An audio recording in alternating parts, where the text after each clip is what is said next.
Students, I am going to teach you some basic concept in geometry. First is conditional statement. The statement which can be written in the form of if then are called as conditional statement. That is the statement in which can be written in if then form.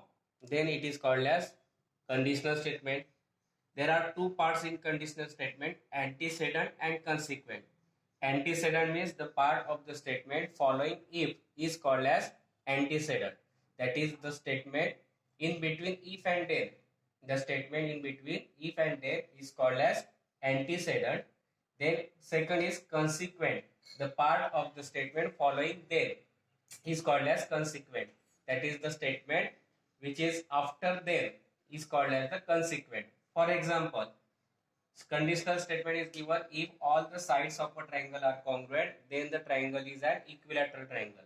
If all the sides of a triangle are congruent, then the triangle is an equilateral. This is the conditional statement because it is written in the form of if and then. Then, in this, if all the sides of a triangle are congruent, then the triangle is an equilateral triangle. The statement in between if and then, or the statement after following the if, that is all sides of triangle are congruent, and this statement is the antecedent, and the statement following by then, that is the triangle is an equilateral triangle. This statement is called as the consequent. The statement in between if and then is antecedent, and statement following then, that is the triangle is an equilateral triangle, is consequent. Then converse of the statement. If the antecedent and consequent in a given conditional statements are interchanged, the resulting statement is called as the converse of the given statement. For example, conditional statement is if all sides of a triangle are congruent, then the triangle is an equilateral triangle. The converse of this is if the triangle is an equilateral triangle, then its all sides are congruent. Statement is if all sides of a triangle are congruent, then the triangle is an equilateral triangle. Then its converse is if a triangle is an equilateral triangle, then its all sides are congruent. Then next topic is postulates. The statements which can be accepted as true but cannot be proved are called as postulates. The statements which can be accepted as true but we cannot prove it, how it is possible, then the statement is called as postulates. Two statements are given. There are infinite lines passing through the point. Suppose I take this point, and if I draw a line which passes through this point, then how many lines can be passes? We cannot count it, and therefore infinite number of lines passing through the point. This statement which accepted as a true but we cannot prove it, therefore this statement there are infinite lines passing through the point is called as is the postulates. There is one and only one line passing through the 2 points. There is one and only one line passing through the 2 points. Suppose 2 points are given A and B, and if we draw a line passing through these 2 points, then there is only one and only one line passing through these 2 points. This statement we accepted as a true statement, but we cannot prove it, and therefore this statement is called as the postulates. Next topic is theorem. A property is supposed to be true proved if it can be logically proved. Then the statement is called as, or that property is called as theorem. A property which can be proved logically is called as the theorem. For example, in between this theorem, there are two parts, given part and two part, to prove part.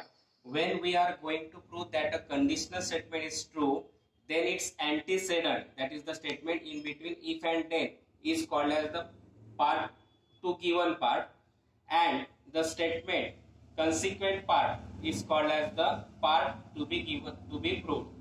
When we are going to prove that a conditional statement is true, then its antecedent part is called as given part, and consequent part is called as part to be proved. For example, if all sides of a triangle are congruent, then it is an equilateral triangle.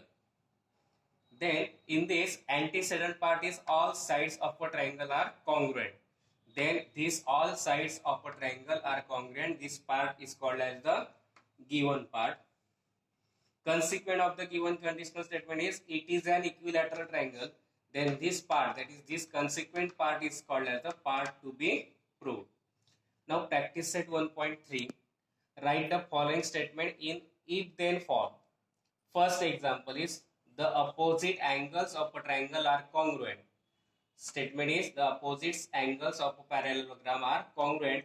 Then we have to write this in the form if-then.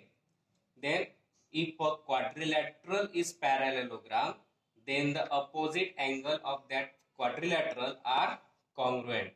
If a quadrilateral is parallelogram, then the opposite angles of that quadrilateral are congruent. That is the statement.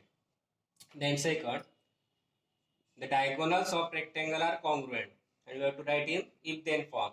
If a quadrilateral is rectangle, then the diagonals are congruent. If a quadrilateral is rectangle, then the diagonals are congruent.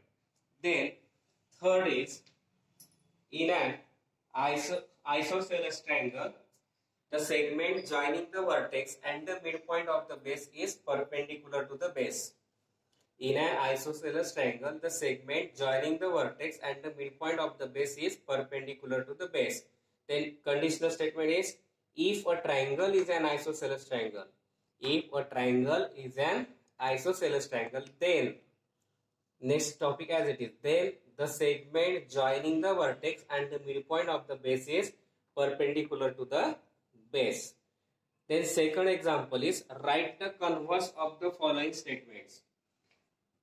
We have to write the converse, that is we have to interchange antecedent and consequent. The alternate angles formed by the two parallel lines and their transversal are congruent. This is the given statement, and we have to write this in converse form.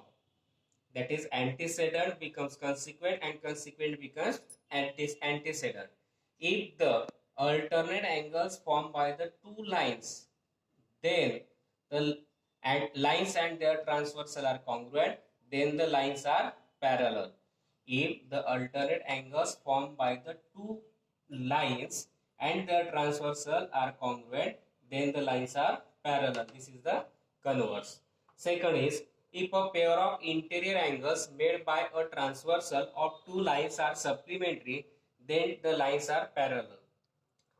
Then its converse is if the two lines are parallel, if the two lines are parallel intersected by the transversal, then the pair of interior angles are supplementary.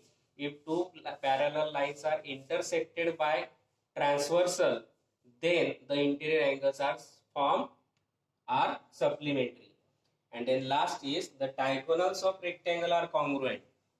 The diagonals of rectangle are congruent. Its converse is if the diagonals of a quadrilateral are congruent. If the diagonals of quadrilateral are congruent, then the quadrilateral is rectangle. And that's are the examples of practice set 1.3.